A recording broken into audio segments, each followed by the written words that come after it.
Hindistan şu anda tamamen katliamların adeta cirit attığı bir ülke haline geldi.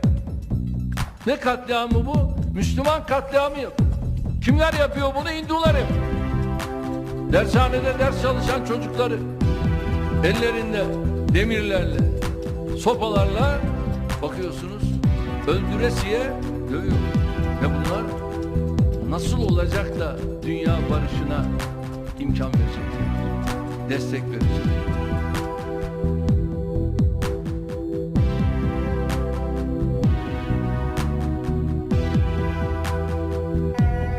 In the last 24 hours, I and my PR have been approached by scores of journalists and media houses regarding the statement made by Sheikh Yasir Qadhi, a renowned Dai from USA, on his social media accounts regarding myself, whether these statements are true or not. 3.5 months before, the Indian officials, they approached me for a private meeting with a representative from the Indian government. And when he came to Puttigalia in the 4th week of September 2019 to meet me, he said that he is coming after personally meeting and under the direct instructions of the Prime Minister of India, Narendra Modi, and the Home Minister of India, Amit Shah.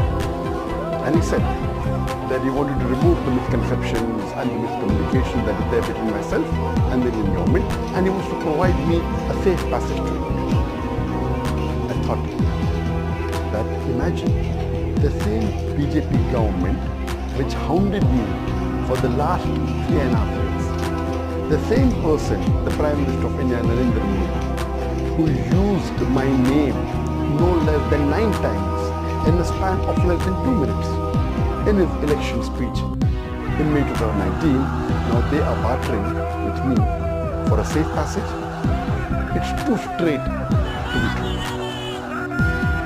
And he said that he would like to use my connections to better the relationship between India and the other Muslim countries.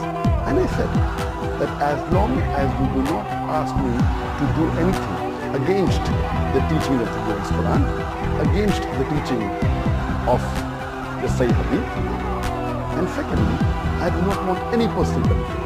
And lastly, as long as it benefits the Muslim Ummah, I have no problem in cooperating with you. And the meeting lasted for several hours. And then he told me that he wanted me to support the BJP government when they revoked Article 370 in Kashmir. And I flatly refused. I said, according to me, revoking Article 370 in Kashmir is unconstitutional and it is taking away the rights of the people of Kashmir. I cannot support an act of injustice and neither can I betray the people of Kashmir. And when he realized that I will not support any act of injustice, he said that he has no problem even if I speak against any agencies of India, whether it be the NIA, whether it be the ED, whether it be the police, but I should not specifically speak against the BJP government and against Narendra Modi.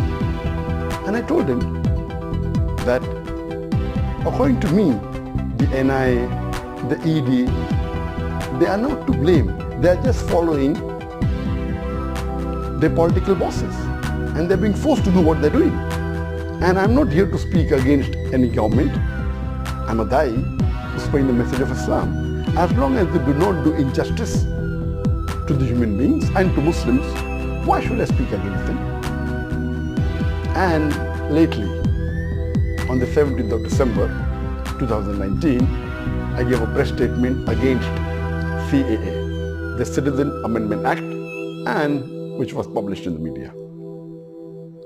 When I heard statements and I saw on the video statements of many Muslim leaders in India when they're openly and completely supporting the BJP government when they revoked Article 370 in Kashmir, I thought to myself, how can a Muslim who has the basic knowledge of Islam do this? Some of them supported the NRC in Assam. Some went to the extent of saying that NRC should be done throughout India. Now I realize that these Muslim leaders surely may have been blackmailed, may have been pressurized, may have been forced to support the unjust BJP government, otherwise face dire consequences. I have a message for the Muslims of India. It is noble to speak against injustice. But if you fear a backlash and you're afraid, the least you can do is keep quiet. But supporting an unjust act is un-Islamic. You are bartering your seat in Jannah for your security in dunya. Allah says in the glorious Quran, in Surah Az-Zumar, chapter number 39, verse number 36, is not Allah enough for a servant, but yet they frighten you with others besides him.